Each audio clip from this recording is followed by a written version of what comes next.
All right, this is section 5.7. It's really just a summary of everything we've covered up through this point in the chapter.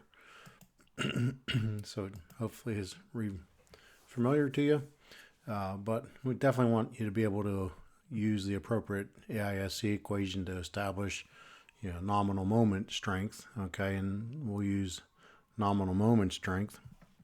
Then you apply the appropriate phi value, right, to get either phi m sub n, or you take nominal moment and divide by omega. Again, ASD, LRFD. Okay. And again, that applies for W and C shapes bent about their strong axis. Okay, so major axis bending. We also reviewed these design tables as we went through the material. So hopefully that shows you how to quickly answer some of these strength questions. Okay. But what we studied was, again, W and C shapes bending about strong axis. Compact sections, that's the best, right? We can hope for. That's where my nominal moment equals my ZX times my FY. Okay. Or we studied non-compact shapes, limiting it to non-compact flanges, because the majority of webs of these types of material of standardized shapes are compact. So there's only 11 shapes that we use in the wide flange beams that have non-compact flanges. Okay, and we didn't venture at all into slender sections, so that's a really good thing for both of us. All right, so really, again, lots of information here, but hopefully not overwhelming. First thing we do is determine, is the shape compact, and that's where we look at this table B4.1b, which we looked at a number of times. What's different with regards to beams versus columns is that there's two limitations, two limits that, anything less than lambda sub p, it's compact, that's the best.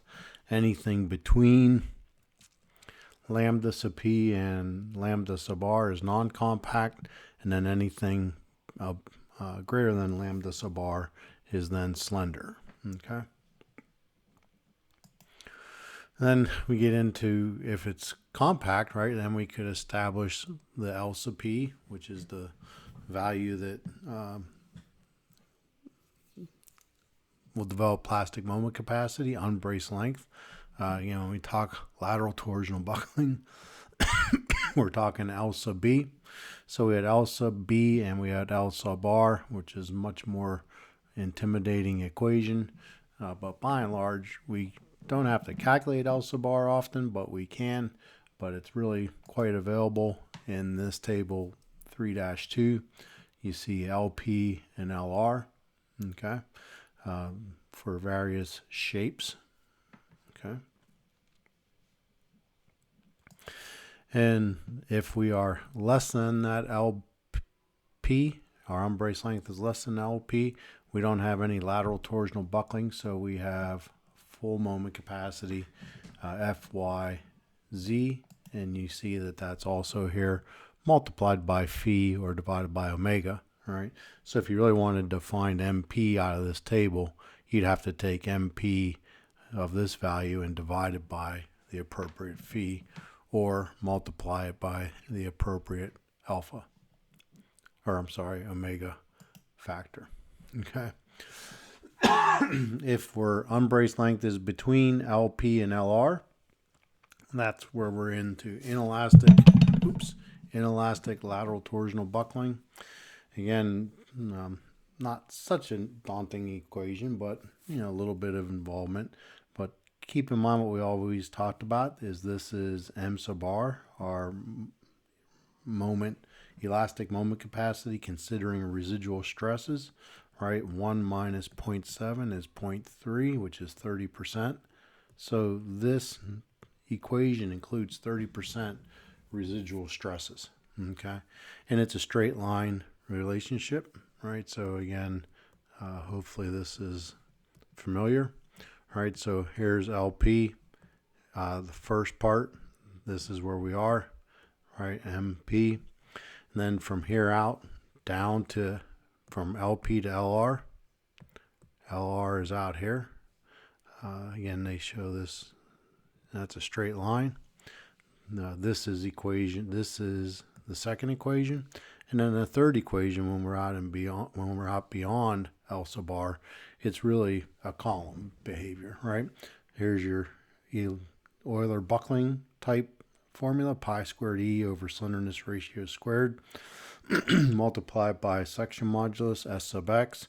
So again, another indicator that this is elastic behavior, okay, because it's being multiplied by S sub x, the elastic section modulus, versus Z sub x, the plastic section modulus. Okay. And again, we can find these values, we can find all these values here. Here's MR, all right?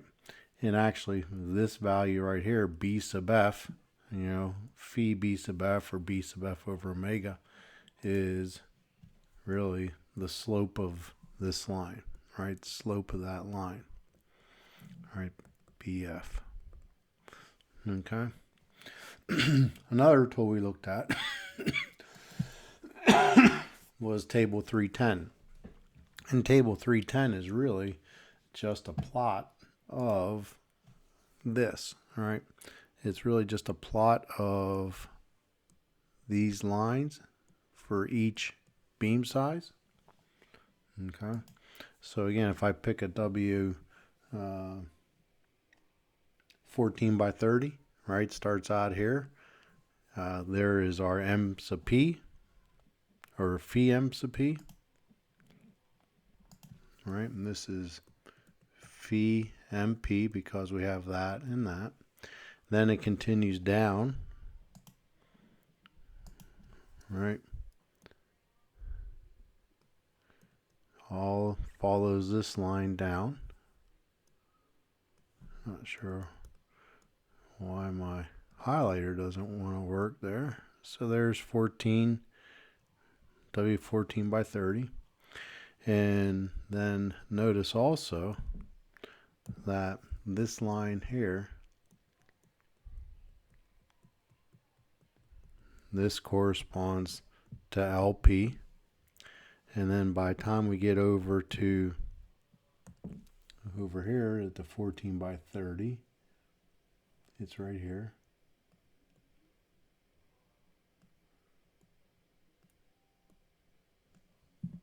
Okay. Then the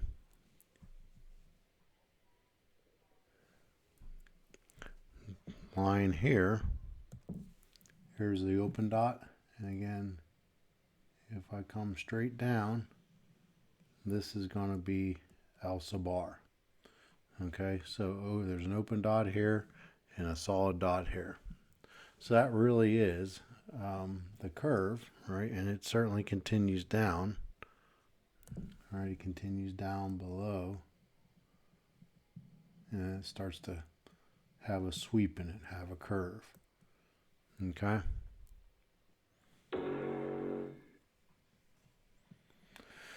All right. Can't seem to get my highlighter to work here very well. All right. Looks like I'm having some trouble. All right. So that's really what that is. All right. Nothing new. Same thing we've discussed. All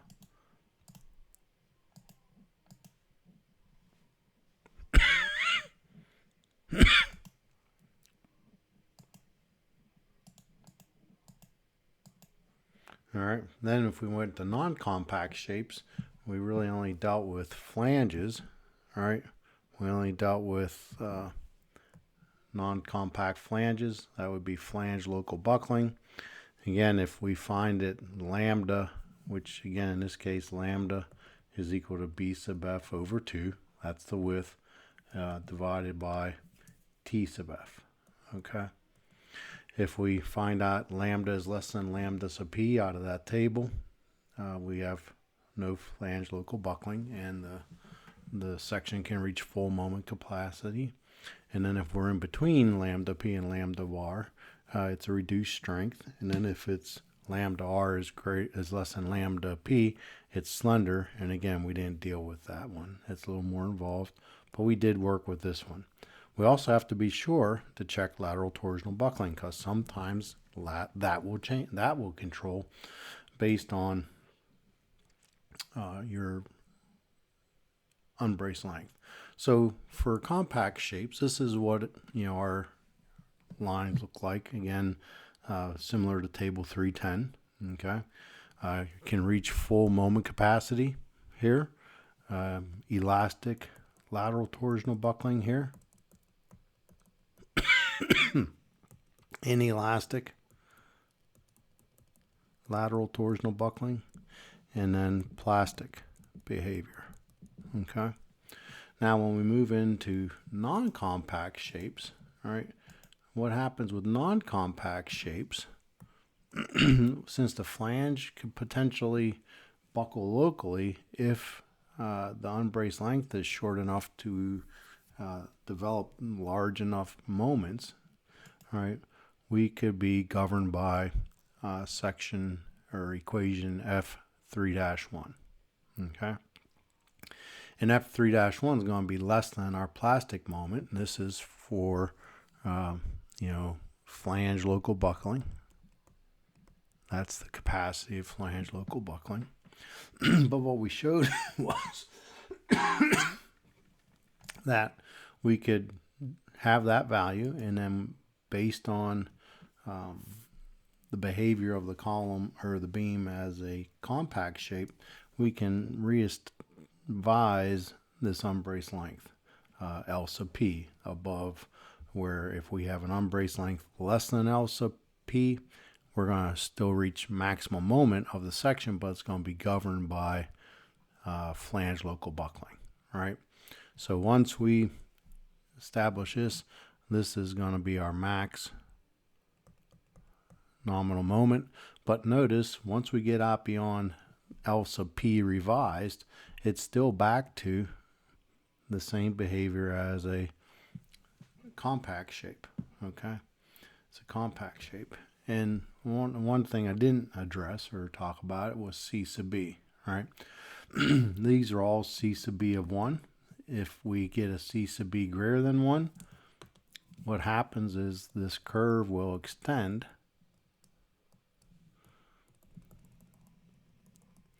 That would be C sub B greater than 1, but it can still never exceed the nominal moment capacity. Okay. So let me go back to this slide, since I forgot to talk about C sub B. All right, so C sub B, C sub B is 1 by default. And if you forget to use C sub B, it's not the end of the world. It just may have cost you lost opportunity to save some steel weight. Okay. But C sub B is something that can help you. It really helps when you have a high change in moment over the unbraced length, right? It helps when L sub B is greater than 0 for sure, and the longer L sub B, the better. Right, longer LBs have higher C sub Bs. Right, so longer LB is good for a C sub B. Okay, so let's look at these couple loading conditions. Right, here's for this loading condition. Right, I think this is one we talked about. Shear looks like this, so therefore moment is like that. Okay, so here's my moment diagram, my M sub U, my M applied. If there is no lateral bracing, so that means see the X's, it's only braced at the ends, there's a high change in moment over a large L sub B. So we should have a fairly large C sub B, and we do. Now when we look at this one, all right, we have braces at the supports and the midpoint. We still have the same moment, but now here's our braces. So our moment varies, again, fairly large, delta M, okay? And you see that we end up with a larger C sub B, okay? Now when I look at the uniform load, all right, the uniform load,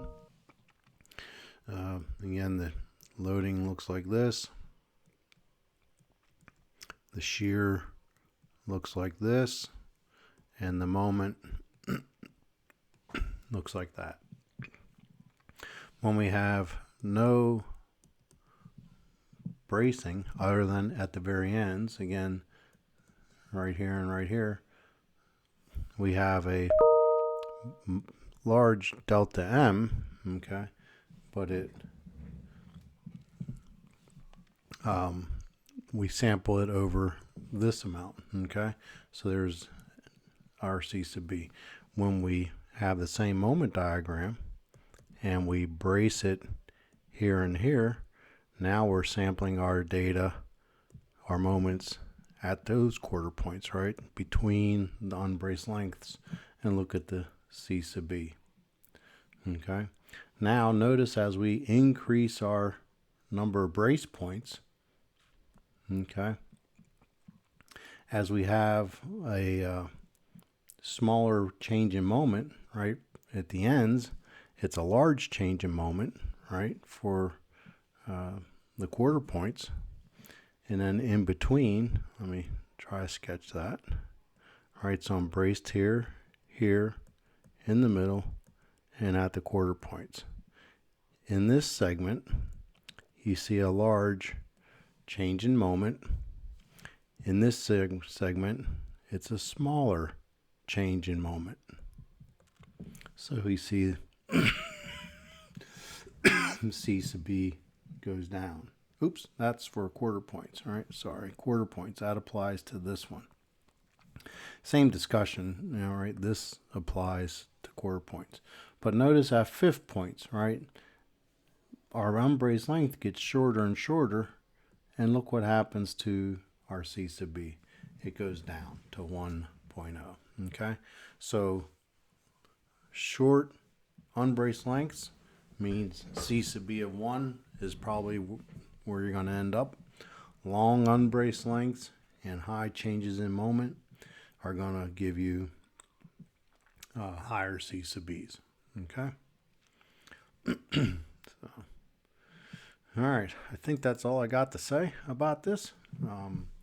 So if you have questions, let me know.